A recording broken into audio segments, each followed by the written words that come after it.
Mesdames, Messieurs, aujourd'hui, en ce jeudi 16 avril, je suis en compagnie de Mme Louisette Langlois, mairesse de Chandler, pour faire notre point hebdomadaire sur la situation. Donc, tout d'abord, bonjour Mme Louisette. Oui, bonjour Mirko. Alors, ça va toujours bien malgré la situation actuelle? Oui, en fait, je pense qu'on a atteint une espèce de point d'équilibre là, concernant les informations. Les gens sont plus rassurés à savoir combien on a de cas dans nos MRC. Ici, on est rendu à 20 cas depuis hier.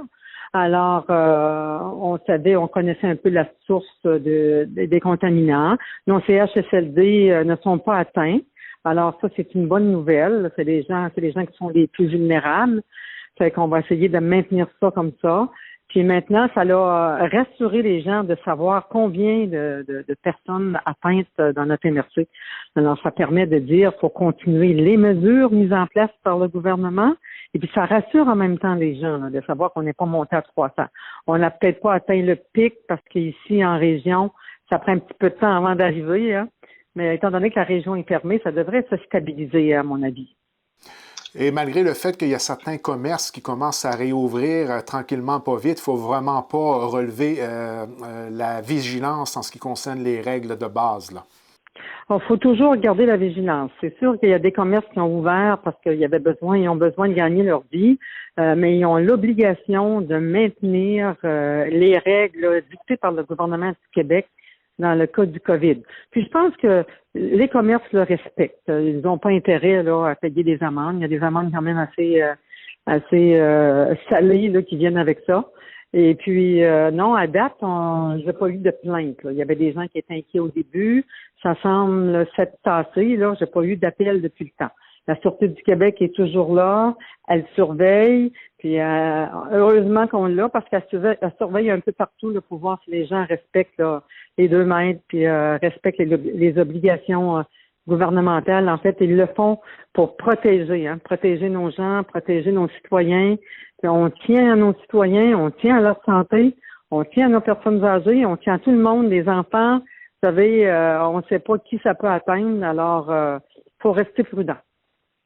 Il existe un outil d'information fort utile au sein de la MRC du Rocher-Percé qui en est maintenant sa 3e édition, un bottin de services essentiels. C'est un élément fort utile pour aller chercher beaucoup d'informations. Oui, absolument. Je vais demander aux gens d'aller, c'est la 3e édition de leur publication. C'est le 13 avril. Donc, c'est le réseau de développement social de la MRC du Rocher-Percé.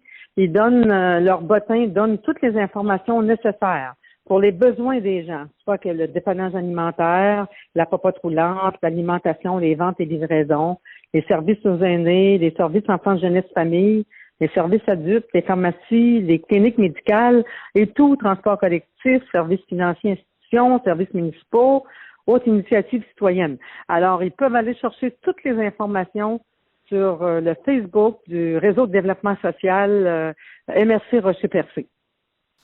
On va terminer sur une note positive en ce qui concerne la qualité de vie pour les gens habitant Chandler et les environs. Le dégagement de la digue est terminé et le circuit du lac Vachon est maintenant accessible pour prendre l'air. Oui, en fait, le circuit du lac Vachon est accessible tout l'hiver, mais avec les dernières neiges et pluies qu'on a eues, c'était glacé. Maintenant, là, tout est dégagé, c'est fondu.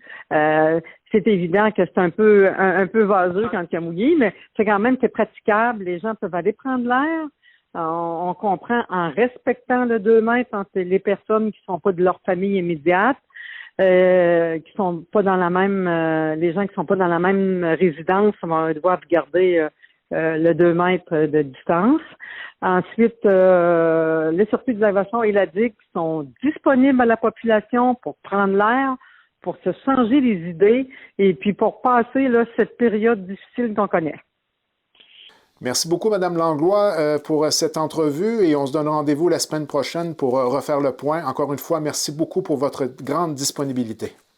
Merci, ça me fait plaisir. Alors, je salue tous les citoyens et je leur demande de continuer là, à rester prudents pour sauvegarder leur santé. Merci. Au revoir.